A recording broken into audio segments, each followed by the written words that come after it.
And pharma bro Martin Shkreli, who went to prison for price gouging life-saving prescription drugs, and he famously said that his only regret is that he didn't jack up the drug prices even higher because he had a duty to his shareholders to make as much money as possible. Martin Shkreli is an expert in this kind of stuff, and he has some legendary prison advice for SBF. Here we go. Isn't exactly going to be somebody that fits into prison. You know, my advice for him includes shaving his head.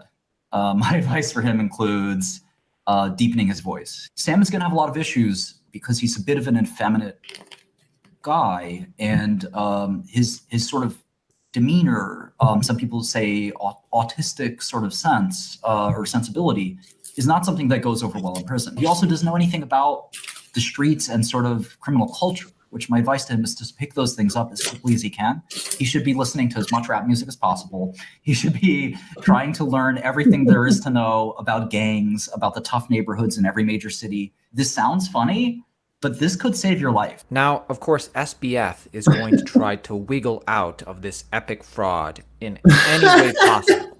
Could SBF paint his case? Yo, but he not lying. That's the thing. That's the thing. He not lying though. And it's like this motherfucker, Martin Shkreli, a complete lowlife, is giving some decent advice to Sam. It's like, Sam, bro, you should have thought about all that bullshit. If he was just more patient, right?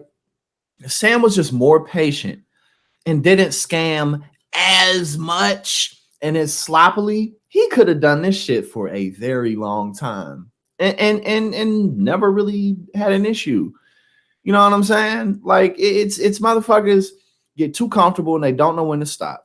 But nah, you know, it's like, nah, he absolutely is not gonna fit in prison. I mean, and don't nobody want to be there anyway. But he, again, you know, it's like you should have thought about that, especially when it comes to white collar crime like this. It's like these motherfuckers don't need this shit for survival. He always been straight. He always been good. Like, get the fuck out of here. Well, too bad. As one of the biggest business failures versus fraud, Martin Shkreli thinks he could. Here's the wild scenario plus a similar crypto Ponzi case that was sentenced by SBF's newly assigned judge. Jeremy Spence, who was sentenced to about 48 months, I want to say. He was a 25-year-old kid. He did a classic Ponzi scheme. He raised around $3-4 million, and he basically just, you know, did a classic Ponzi. 42 months, not bad at all. Could have been a lot more, and it's crypto related. This is a much bigger scheme, but in many ways, this is a business failure as much as it is a crime.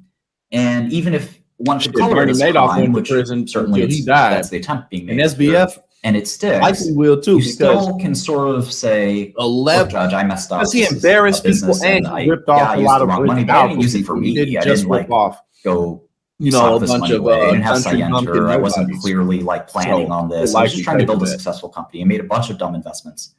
All the money's gone. I fucked up. But you know, am I a criminal? And I think if you look at that story versus this Rhode Island guy who more or less sounds like he had criminal intent. Absolutely, Felicia. You know, they're not that crazy apart. Obviously, the size of the money is so much more, and the impact to the victims is so much more. But the fact that Kaplan looked at this guy and said, yeah, 42 months is about right, when you could argue I theoretically committed a similar crime and got 84 months from also a theoretically very nice judge, I think that Kaplan, his lack of being a prosecutor, he's an older guy. Sometimes some people think that creates a little bit of leniency. If Sam behaves himself throughout this trial and puts on a respectable case, I think he could be looking at a potentially 20 or less, possibly kind of that ballpark of 20 years if he plays his cards right with the judge. And I think the judge is sort of somebody that could, if he's lucky. So, I mean, look, Sam Bankman-Fried has totally destroyed his life. It at this point, it really doesn't matter.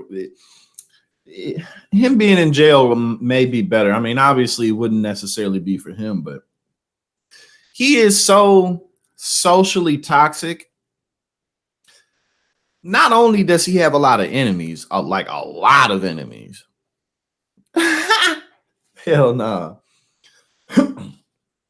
But not only does this motherfucker have a lot of enemies, but he's just so socially toxic that people will never be associate themselves, especially not openly, with him again.